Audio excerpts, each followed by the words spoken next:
Маруфу 3 Малику. این زن و 4 کودک خردسالش بیشتر از یک هفته باز در یک اتاق خرد بهمانخانه احسان شهر خوجند زندگی دارند. فرزند کلانی 12 ساله، دیگرهایش از 2 ساله تا 6 ساله هستند. آنها بیشتر از یک سال باز با سبب دربدری از تحصیل و آموزش دور مانده‌اند. لیف سنگاکوف با اجازه مادرش به رادیو آزادی چنین گفت: Мы семья Сангаковых. Здравствуйте. мо оилаи Сангакуфо ҳастем. номи ман Лиёва, ин Малик, инаш Маъруф ва додари хурдиам Мансур ном доранд. ин зан модари ман аст. мо хеле модарамонро дӯст медорем ва намехоҳем ки моро аз ҳам ҷудо кунанд. мо ҳоло чун одамони бесарпаноҳ ҳастем, вале дар асл дар Русия хона дорем, дар шаҳри Урали шимолии вилояти Свердловск. Этот дом у нас есть в России, в городе Североуральске, в Свердловской области. анастасия сангакова шаҳрванди федератсияи русия аст ва чанд сол пеш бо як шаҳрванди тоҷикистон расман хонадор шудааст. 4 кӯдакаш табаи душаҳрвандӣ доранд. анастасия мегӯяд дар шаҳри урали шимолии вилояти Свердловск зиндагии хуб доштанд, вале баъди ихроҷи шавҳараш аз русия дар соли 2023 онҳо бо мушкилоти зиёд рӯбарӯ шуданд. бинобар душвор будани нигоҳубини 4 кӯдаки хурд, анастасия барои кӯмак ба давлат муроҷиат мекунад, вале дар ҷавоб дучори мушкилиҳои бештар мегардад. Проблема началась в том, что мне нужно было средних детей. ҳамааш аз он шурӯъ шуд ки ман фарзандони миёнаамро ба боғчаи бачагона супориданӣ шудам, чунки фарзанди хурдиам ҳанӯз ширмак буд. ман ба мақомоти ҳифзи иҷтимоии шаҳри Урали шимолии вилояти Свердловск муроҷиат кардам, то ки барои ман ҳамчун зани серфарзанд кӯмак кунанд. вале онҳо пешниҳод карданд ки ман бо хоҳиши худам фарзандонро ба маркази нигоҳубини кӯдакон супорам. ман инро рад кардам. вақте модарамро барои кӯмак даъват карда худ ба дармонгоҳ барои гирифтани маълумоти тиббӣ рафтам, ҳамон ҳолат ба ман аз идораи ҳифзи иҷтимоӣ занг зада гуфтанд ки ба мо мактубе омадааст ки гӯё ман фарзандонамро ба нафаре додан ё фурӯхтан мехоҳам. онҳо дар идома гуфтанд ки фарзандонамро бе ягон шарту шароит ба хонаи кӯдакон мебаранд. ман аз ин гапҳо дар ҳайрат афтодам. анастасия мегӯяд барои ҳифзи кӯдаконаш аввал ба дигар шаҳрҳои русия кӯчид, аммо эҳсоси хавф мекард. пас он дар кишварҳои қазоқистону қирғизистон зиндагиро ихтиёр кард. аз санаи 24 январ дар тоҷикистон қарор дорад ва ба чандин идораҳо барои ҳифзи кӯдакон барои расидагӣ ба вазъияташ муроҷиат кардааст.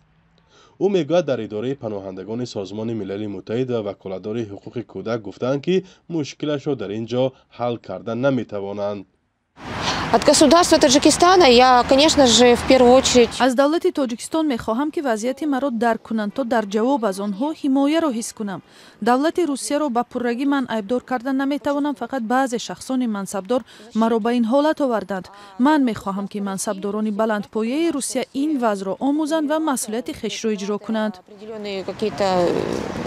лица и чиновники, которые ответственны за некоторые моменты. норизоятии ин зан барои супоридани кӯдаконаш ба ихтиёри давлати русия дар он аст ки ба қавли худаш боре ҳам аз парастории фарзандонаш даст накашидааст ва танҳо тибқи муқаррароти қонун аз кишвараш ҳамчун модари серфарзанд кӯмак гирифтан мехост. вай доштани бемории хавфнок ва ё истифодаи машруботи спиртию нашамандиро ки боис ба зарари фарзандонаш мешавад рад мекунад. анастасия сабабҳои чунин амалкарди мақомоти русияро дар дигар чиз мебинад.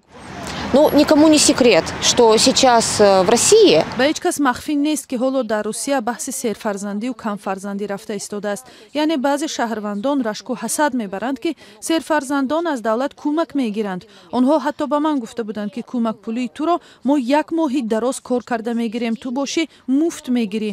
гоҳе маро сиёҳидон меномиданд, шояд барои он ки ман дар шаҳр духона доштам. хайр, ин қонуни қабулкардаи президент Владимир Путин барои модарони серфарзанд аст. мо ҳамчун модар вазифаи биологиямонро иҷро кардем. акнун чӣ кор кунем? магар парасторони хонаҳои кӯдакон одамони муқаддасанд? вақте онҳо бо чӯб кӯдаконро мезананд, дар таҳхона нигоҳ медоранд, онҳоро чӣ гуфтан мумкин аст? ҳама саргузашти фоҷиабори Далербобиевро дар ёд дорад ки он ҳам дар вилояти мо рух дода буд. ӯ низ писарбачаи тоҷик буд. бо он чӣ гуна муносибат карданд? Например, резонансная тоже была у нас в области, история с Далером Бабиевым. моҳи сентябри соли гузашта додгоҳи ҳарбӣ дар шаҳри Екатеринбург як марди русро барои шиканҷаи кӯдаки муҳоҷири тоҷик 5 сол зиндонӣ кард. الکساندر ناوموف را که پرستار یا نگهبان دلیر بابیف 6 ساله است به شکنجه با بیرحمی مخصوص گناهکار دانستند.